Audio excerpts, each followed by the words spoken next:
We have seen a sharp rise in car thefts and home invasions in the GTA. Would leaving your car keys by the front door make a difference? One Toronto police officer suggested that to residents, seemingly to help prevent break-ins from turning violent.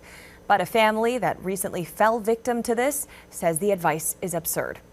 Mark Carcasole joins us live now with more on what happened to this family. Mark.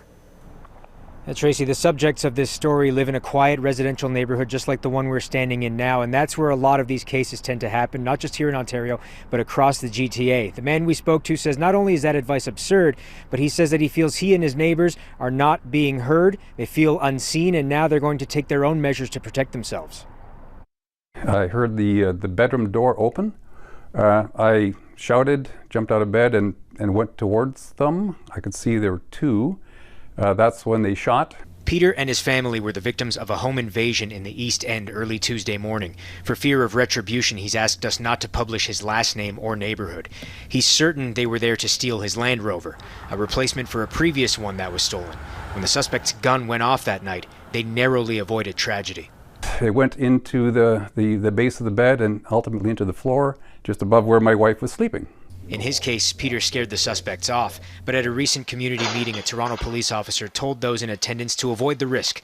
Leave your car keys by the front door for thieves to find quickly. Peter says that doesn't work when you've got top-notch anti-theft measures.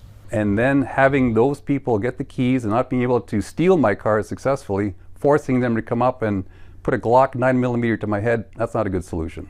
Even Premier Doug Ford scoffed at it Friday. We might as well leave cookies and milk at the front door for him with a note. Dear Mr. Criminal, the keys are in the mailbox. Data collected by Toronto police shows a sharp increase in auto thefts in this city, from over 3,000 a year between 2014 and 2017, exploding to more than 12,000 cases last year. And residential thefts have risen right on pace with others like carjackings during that same period. It's tough for police to keep up. The market for stolen vehicles right now is so profitable that a lot of these criminals and young criminals are getting into the auto theft world.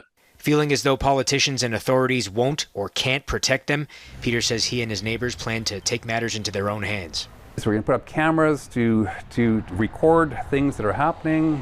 We'll probably all chip in to get private security at our expense. Of course, Peter says he realizes not everyone can do that. As far as measures he's taking for himself, he says he has sold his Land Rover and bought a new car that is less likely to be stolen. Now, we reached out to Peter's local city councillor to see what they think about the fact that residents in their ward are starting their own security measures and hiring their own private security, but we didn't get a response in time for our deadline. I'll throw it back to you guys. Mark Carcasole reporting live. Thank you for that.